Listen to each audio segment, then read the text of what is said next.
मित्रांनो नमस्कार, माझं नाव मोहन आहे. मी आजकाल दारोडा आहे. अल्कोहोलिक शाना निवासच्या मीटिंगला येतोय म्हणून नुसती दारू प्यायलो नाही असं झालेलं नाही आहे. एक खरंच माझं लाईफ चांगलं चाललेलं आहे. त्याचा इंडिकेटर म्हणजे रात्री लागणारी शांत झोप. त्याचा इंडिकेटर म्हणजे दिवसभरात खोटं बोलायला लागत नाही आहे. त्याचा इंडिकेटर म्हणजे कोणाहीकडनं उसने पैसे घ्यायला लागत नाही आहेत. आणि त्याचा इंडिकेटर म्हणजे दुसऱ्याला मदत करायची इच्छा होती आहे. अदरवाईज माझं असं कधीच नव्हतं. मी तितक्या वाईट परिस्थितीमध्ये अडकलो होतो खरं सांगायचं तर. म्हणजे वरीड असायचो मी. दारू प्यायचो आणि काय म्हणजे सगळं दारू प्यायचो यात सगळं आलं. आणि मला त्या मामा गोळींच्या या वाक्याची आठवण येते. एकदा एक जण, मकरंदला माहिती आहेत मामा गोळी, एकदा एक जण त्यांना सांगत होता त्या काय सांगू मामा, तो ना आणि खरोखर ना दारूही पितोय, त्याने वडिलांच्या अंगावरही धावून गेला, बायकोला ढकलून दिलं, मुलाला उचलून खाली आपटलं वगैरे. तर ते म्हणले थांब थांब थांब थांब एक मिनिट, हे पुढचं नको सांगू म्हणले. तो पितोय याच्यात सगळं आलं म्हणले. आणि पुढं काय होणार ते आम्हाला माहिती आहे म्हणले. आणि त्यामुळे मला त्याची आठवण झाली. आता तो पितोय यात सगळं आलं. जे झालं नसेल ते होणार. तर आता त्याने ना मी जरा वेगळ्या विषयावर बोलू इच्छितो. म्हणजे फर्स्ट स्टेप हातबोलता वगैरे वगैरे ते आहे, ठीक आहे. ते कळत नाही नवीन असताना, मला तरी कळलं नव्हतं. तर मी काय पहिल्या दिवशी थांबलेला मेंबर नाही आहे. मला इथं येऊन सुद्धा 8 महिने उठाबशा काढायला लागल्या. पण सुदैवाने एक गोष्ट त्यावेळेला अशी झाली माझ्या हातनं की मला एक चांगलं वाक्य ऐकायला मिळालं होतं. आणि त्या दिवशी मी प्यायलेलं नव्हतं. उठाबशा याचा अर्थ मधनं मधनं मी थांबायचो. आणि असंच एकदा न प्यायलेल्या अवस्थेत मिटिंगला आलेलो असताना मला एक चांगलं वाक्य ऐकायला मिळालं होतं की जितक्या निर्लज्जपणे तू दारू पितो ना, तितक्या निर्लज्जपणाने तुला मिटिंगला येता आलं पाहिजे, तर तुझी दारू थांबेल. आता काय निर्लज्ज तर मी आहे. म्हणजे मी आजही निर्लज्ज आहे बरं का. दारू पित नाही याचा अर्थ फार सलज्ज झालोय वगैरे असलं काही झालेलं नाहीये. तयारीचा असतो बेवडा. एवढ्याच आपलं चाकळ जाऊन भांडं लपवायचं नाही. तर विषय असा आहे की मी ते 8 महिने जे उठाबशा काढत होतो, पहिली 3.5 वर्ष राजू तुला सांगतो मी एकही मिटिंग नाही चुकवली. मी एकही नाहीच चुकवली. दुसरं मला एक वाक्य आत्ता आठवतं इथं उभं राहून. मला माझ्या ओल्ड टायमर्सनी सांगितलं होतं की ज्या दिवशी तुला मिटिंगला जाऊ नये असं वाटतं ना, त्या दिवशी मुद्दाम जायचं म्हणला. अहो म्हणजे काय आयुष्यभर करायचं का? तो तुझा प्रश्न आहे म्हणले. आयुष्यभर मिटिंग करायचं की नाही हा तुझा प्रश्न आहे. आम्ही आमच्या अनुभवातनं सांगतो. मधनं मधनं आपल्याला कंटाळा येतो मिटिंगचा. हा मनुष्य स्वभाव आहे. आपण मनुष्य आहोत. पण ज्या दिवशी मिटिंगचा कंटाळा येतो ना, त्या दिवशी मुद्दाम मिटिंग कर बेटे. मी ते लक्षात ठेवलं. आणि पहिली 3.5 वर्ष खरोखरच एकही मिटिंग चुकवली नाही. प्यायलेलो असलो की मागच्या बाकावर बसून रडायचो. आणि प्यायलेलो नसलो की फळा लिहायचो, बाग पुसायचो, उदबत्ती लावायचो. बाकी सगळं पोपट्यासारखं प्रिॲम्बल वाचायचो.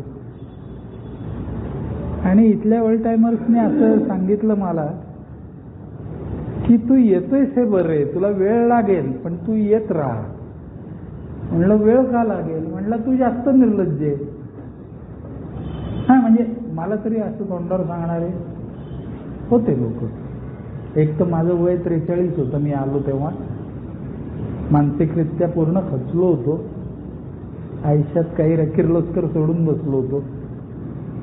ती पेन्शन चालू होती, त्याच्यावर आपला बायको संसार करत होती. वडिलांनी घर बांधून ठेवलं होतं, त्यामुळे राहायला छप्पर होतं.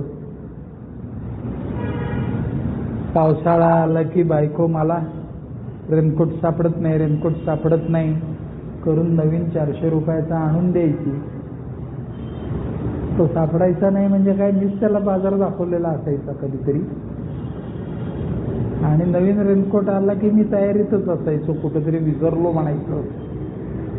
म्हणजे इतक्या खालच्या दर्जापर्यंत मला दारूने नेलं होतं.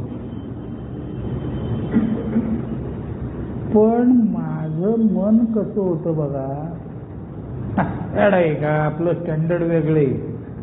रेनकोट विकून दारू पितो याच्याबद्दल मला काय लाज वाटत नव्हती, पण मी इंग्लिश पितो, माझं स्टँडर्ड वेगळे, असं काहीतरी वेड्यासारखं माझ्या डोक्यात होतं.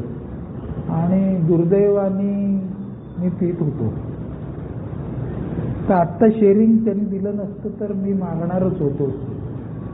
त्याचं कारण असं की आज संध्याकाळी जरा मी जास्त अस्वस्थ झालो इथं येण्यापूर्वी.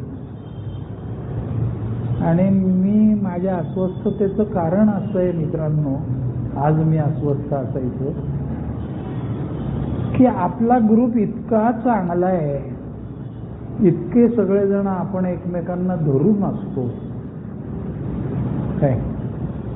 तरी सुद्धा 5-7 वर्ष झाली, 2-5 वर्ष झाली की लोक इथं येणं बंद होतात. ते दुर्दैवाने त्यांना वाटतं की आता आपली दारू थांबली, आपली दारू सुटली, आता याचा काय उपयोग नाही वगैरे, पण ते पित नाही. तर त्याच्याबद्दल मला वाईट वाटतं, कारण पुढची फेळी तर तयार व्हायला पाहिजे ना रे.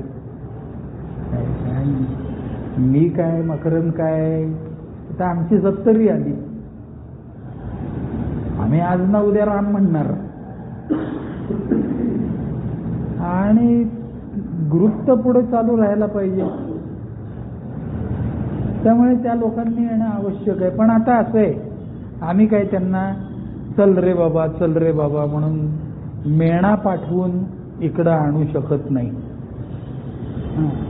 पण ठीक आहे, म्हणजे तो त्यांचा प्रश्न आहे यायचं की नाही. मला माझं सल वेगळीच आहे आज बोलायची. दुःख माझं की जे मी बोलतोय ते म्हणजे आत्ताच तुझी आठवण झाली ती मला 6 वाजता. अरे म्हटलं तो महेश किती दिवस झाले येत नाहीये. तो हा काय रे माझं प्रदीप, तो येत नाही. काय होतं तुम्हाला सांगतो. आणि मग म्हणजे मी काय तुमचे आईवडील किंवा आप्तेष्ट वगैरे नाहीये किंवा मोठा भाऊ वगैरे पण काही नाही. मी काय तुमची काळजी नाही करत फारशी, हे तोंडावर सांगतो. पण मला असं वाटतं की सगळं दारूची ताकद मोठी आहे. तो वाईल्ड कॉल येतो, मग ती प्यावीच लागते वगैरे वगैरे, हे सगळं ठीक आहे. आजार ताकदवान आहे, त्याशिवाय मला इथे यावं लागलं का. पण तरी हे मीटिंगला काय येत नाहीत. मला जे माझ्या ओल्ड टायमर्सनी सांगितलं होतं की अरे जितक्या निर्लज्जपणाने तू दारू पितो ना, तितक्या निर्लज्जपणाने ये ना मीटिंगला, काय येत नाही तू, तिथं लाज वाटते बेट्या तुला. तर मला नाही वाटायची, पण सांगतो मी, नवीन बांधवासाठी सांगतो की आपण प्यायल्यानंतर लाज वाटते की नाही, तर ती पितांना वाटायला पाहिजे वगैरे वगैरे. आपलं काय बोलणार नाही, कारण लाज असती तर आपण प्यायलोच नसतो.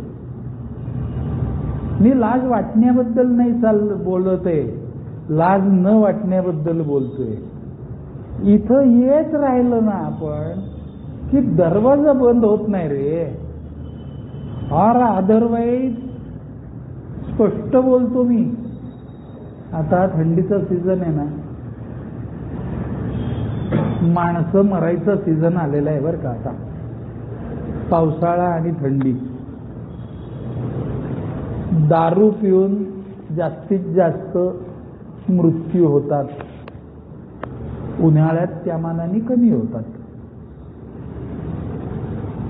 पर आपल्याला आता हे कळलेलं आहे की इथं जाऊन आपली दारू थांबते.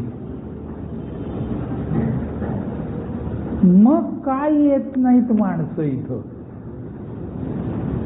मग इथं येत का राहत नाहीत की ज्याच्यामुळे 120% मार्ग आहे हा दारू थांबवायचा.